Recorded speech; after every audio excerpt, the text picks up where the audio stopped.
હાલમાં ક્ષત્રિય સમાજનો સૌથી મોટો પ્રશ્ન એટલે ગોંડલના જયરાજસિંહ જાડેજા અને રીબડાના અનિરુદ્ધસિંહ જાડેજા વચ્ચેના મતભેદો અને આ બંને પરિવાર વચ્ચેના મતભેદો છેલ્લા 3 પેઢીથી ચાલી રહ્યા છે અને તે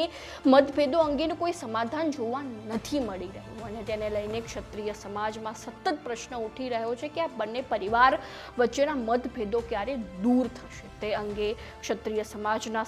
સર્વા તરીકે ઓળખાતા લાલ બાપુ દ્વારા એક અગત્યનું નિવેદન આપવામાં આવ્યું છે। નમસ્કાર, ન્યૂઝરૂમની સાથે હું છું મેક્ષુ ઠાકર। ગડેધડ ગાયત્રી આશ્રમ લાલ બાપુના સાનિધ્યમાં ગુરુ દત્તાત્રેય જયંતિને અનુલક્ષીને ભવ્ય કાર્યક્રમનું આયોજન કરવામાં આવ્યું હતું, જેમાં ગુજરાતના રાજવીઓ તથા ક્ષત્રિય અગ્રણીઓ, કાઠી ક્ષત્રિય અગ્રણીઓને આમંત્રિત કરવામાં આવ્યા હતા અને તેની સાથે સાથે ક્ષત્રિય સમાજની એક મીટિંગનું આયોજન પણ કરવામાં આવ્યું હતું અને આ મીટિંગ જે છે તે સમાજના હિત અને રાજકીય ચર્ચા વિચારણા માટે ખૂબ જ અગત્યની માનવામાં આવી હતી અને આ પ્રસંગે જામનગરના યુવરાજ અજયસિંહ જાડેજા, જેઓ પૂર્વ ક્રિકેટર છે અને રાજ્યમાં તેમનું સારું એવું નામ પણ છે, એટલે કે તેઓ સારી એવી નામના પણ ધરાવે છે અને તેમની ઉપસ્થિતિ આ કાર્યક્રમમાં જોવા મળી હતી। તો તેમની સાથે રાજકોટના ઠાકોર સાહેબ મહતાબસિંહ જાડેજા, ગોંડલથી રાજેન્દ્રસિંહ બાપુ, લાઠીથી ઠાકોર કીર્તિકુમારસિંહજી, તેમજ વીરપુરથી ઠાકોર દેવેન્દ્રસિંહજી, તેમજ ખીરસરાના જયસિંહજી બાપુ સહિતના 35 રાજવીઓની હાજરી જે છે તે આ કાર્યક્રમમાં જોવા મળી હતી અને તેમની સાથે પૂર્વ કેન્દ્રીય મંત્રીઓ, ધારાસભ્યો, ક્ષત્રિય આગેવાનો પણ આ કાર્યક્રમમાં ઉપસ્થિત રહ્યા હતા, તેમજ પૂર્વ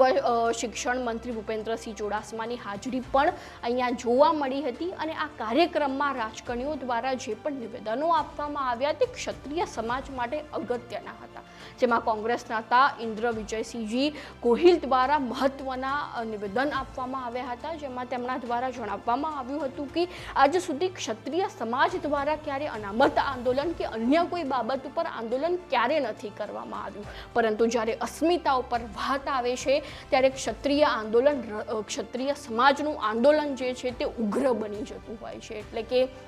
ક્ષત્રિય સમાજ જે છે તે અસ્મિતા માટે લડનારો સમાજ છે અને તેનું ઉદાહરણ આપણે લોકસભા ચૂંટણી સમય દરમિયાન જોવા મળ્યું જ હતું, જેમાં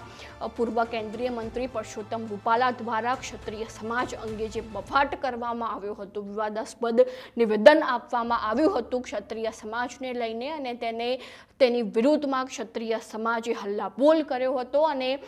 તે જ ક્ષત્રિય સમાજ રસ્તા ઉપર ઉતરી આવ્યો હતો પૂર્વ કેન્દ્રીય મંત્રી પરસોત્તમ રૂપાલાને લઈને અને તેને લઈને ભાજપમાં પણ ખળભળાટ મચી ગયો હતો, જેમાં ગુજરાતમાં છેલ્લા 30 વર્ષથી ભાજપની સરકાર જોવા મળી રહી છે, છતાંય લોકસભા ચૂંટણી દરમિયાન ક્ષત્રિય સમાજે ભાજપને હંફાવીને મૂકી દીધો હતો અને તેનું પરિણામ પણ ભાજપને ભોગવવું પડ્યું હતું, જેમાં છેલ્લા 2 ટર્મથી ભાજપની 26માંથી 26 લોકસભાની સીટો આવી રહી છે, પરંતુ આ વખતે ભાજપને 1 સીટ ગુમાવી પડી હતી, એટલે કે ક્ષત્રિય સમાજ દ્વારા જે હલ્લાબોલ મચાવવામાં આવ્યો હતો, રોષ ઉઠાવવામાં આવ્યો હતો, તેનું પરિણામ ભાજપને ચોક્કસથી ભોગવવું પડ્યું હતું, તે બનાસકાંઠા સીટ ગુમાવવાથી, એટલે કે ક્ષત્રિય સમાજ જે ધારે છે તે બધું જ કરી શકે છે અને તેમણે વધુમાં જણાવ્યું હતું કે ક્ષત્રિય સમાજના હાથમાં પહેલાના સમયમાં રાજા રજવાડા હતા જ અને તેનું સંકલન માત્ર ક્ષત્રિય સમાજ કરતું હતું, એટલે કે દરેક ક્ષત્રિય આગેવાન, એટલે કે દરેક ક્ષત્રિય યુવાનથી લઈને દરેક લોકોના લોહીમાં, દરેક ક્ષત્રિય સમાજના વ્યક્તિમાં જે છે તે રાજકારણ વહેતું હોય છે તેવું ઇન્દ્ર વિજયસિંહજી દ્વારા જણાવવામાં આવ્યું હતું કે આપણા લોહીમાં જ રાજકારણ છે, પરંતુ હાલની પરિસ્થિતિ જોવા જઈએ તો રાજકારણમાં ક્ષત્રિય સમાજનું પ્રભુત્વ ખૂબ જ ઓછું જોવા મળી રહ્યું છે, કારણ કે આપણા સમાજમાં ફાટા પડી રહ્યા છે અને કેટલાક અન્ય કારણોને લઈને રાજકારણમાં ક્ષત્રિય સમાજનું પ્રભુત્વ ઘટી રહ્યું છે અને ભાજપમાં સૌથી વધુ ક્ષત્રિય સમાજના આગેવાનોને નથી ગણવામાં આવી રહ્યા તેવું ઇન્દ્ર વિજયસિંહજી દ્વારા જણાવવામાં આવ્યું હતું અને તેમણે સમાજ હિત અંગેની પણ વાત કરી હતી કે સમાજમાં જે રીતે વ્યસનનું પ્રમાણ વધી રહ્યું છે, યુવાનો વ્યસન તરફ વળી રહ્યા છે, તે પણ ખૂબ મહત્વનો મુદ્દો બનીને ઊભો થઈ ગયો છે અને યુવાનો જો વ્યસન મુક્તિ કરશે તો કદાચ તેઓ સમાજમાં ખૂબ જ મોટું નામ કમાઈ શકે છે, તેમજ રાજકારણમાં પણ તેઓ પદ પામી શકે છે, તો ઇન્દ્ર વિજયસિંહજી દ્વારા જણાવવામાં આવ્યું હતું. તેમજ તેમણે કહ્યું હતું કે સમાજમાં શિક્ષણ જે છે તેનું મહત્ત્વ ખૂબ જ વધવું જોઈએ, કારણ કે હાલની પરિસ્થિતિ જોતાં એવું લાગી રહ્યું છે કે સમાજમાં શિક્ષણનું મહત્ત્વ ખૂબ જ ઓછું છે. તેથી જો શિક્ષણનું મહત્ત્વ વધી જશે તો સમાજ આપોઆપ આગળ આવવાનો છે. ત્યારબાદ આપણે વાત કરીએ લાલ બાપુના નિવેદનની, જે આ કાર્યક્રમ દરમિયાન સૌથી મહત્વનું નિવેદન હતું. તેમાં તેમણે પોતાના પ્રવચન દરમિયાન વ્યસન મુક્તિની પણ વાત કરી હતી કે સમાજમાં વ્યસન મુક્તિ હોવી જોઈએ, તે ખૂબ જ જરૂરી છે, કારણ કે યુવાનોમાં ડ્રગ્સ દારૂનું વ્યસન જે છે તે સતત વધી રહ્યું છે અને લોકો તેના એડિક્ટેડ થઈ ગયા છે. તેને લઈને તેમણે પ્રવચનમાં ઉલ્લેખ કર્યો હતો અને તેની સાથે સાથે તેમણે સમાજ હિતની પણ વાત કરી હતી અને તેમણે કહ્યું હતું કે સમાજમાં જે સતત મતભેદો જોવા મળી રહ્યા છે તે સમાજને ખતમ કરી નાખશે. એટલે કે સમાજના જે પણ પરિવારો વચ્ચે મતભેદો જોવા મળી રહ્યા છે તે દૂર કરવામાં આવે અને તેના કારણે જ સમાજ હિત જોવા મળશે જ્યારે મતભેદો દૂર કરવામાં આવશે. તેમજ તેમણે પોતાના પ્રવચન દરમિયાન જે છે તે બે રાજવી પરિવારો એટલે કે અનિરુદ્ધસિંહ જાડેજા અને જયરાજસિંહ જાડેજાના નામનો પણ ઉલ્લેખ કર્યો હતો અને તેમણે કહ્યું હતું કે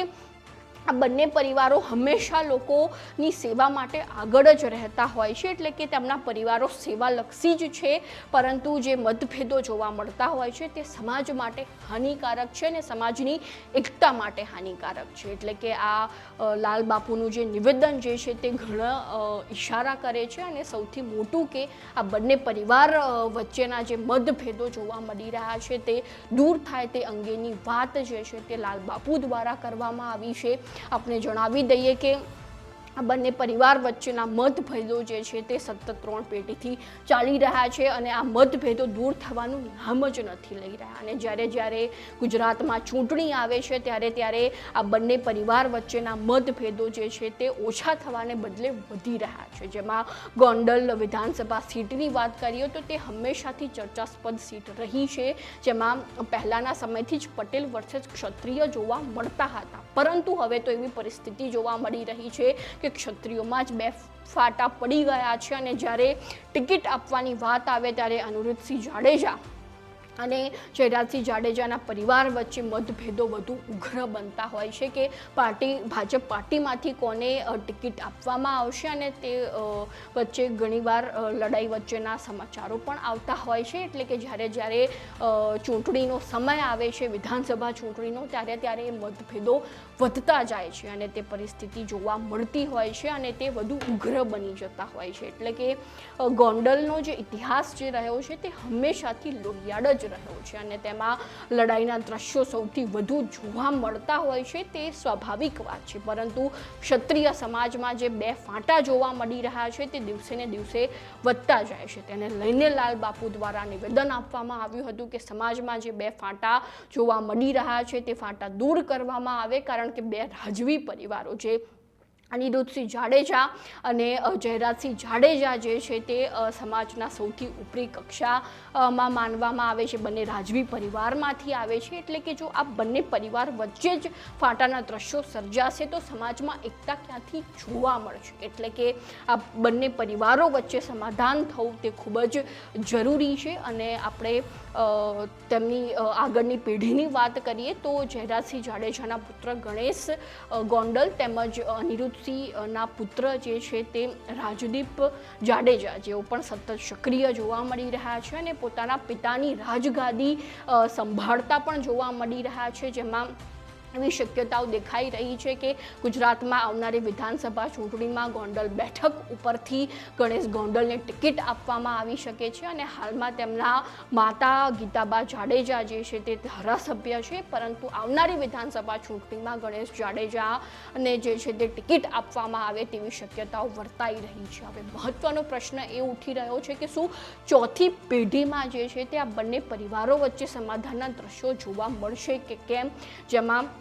ગણેશ ગોંડલ અને જેમાં રાજદીપ જાડેજા વચ્ચે જે છે તે સમાધાનના દ્રશ્યો જોવા મળે છે કે કેમ, કે પછી આ પેઢીમાં પણ આ બંને પરિવારો વચ્ચે મતભેદના દ્રશ્યો સર્જાશે, તે હાલ માટે ખૂબ જ મોટો પ્રશ્ન બની ગયો છે. તો આવી જ નવી માહિતીને જાણવા માટે ફોલો કરતા રહો ન્યૂઝરૂમ.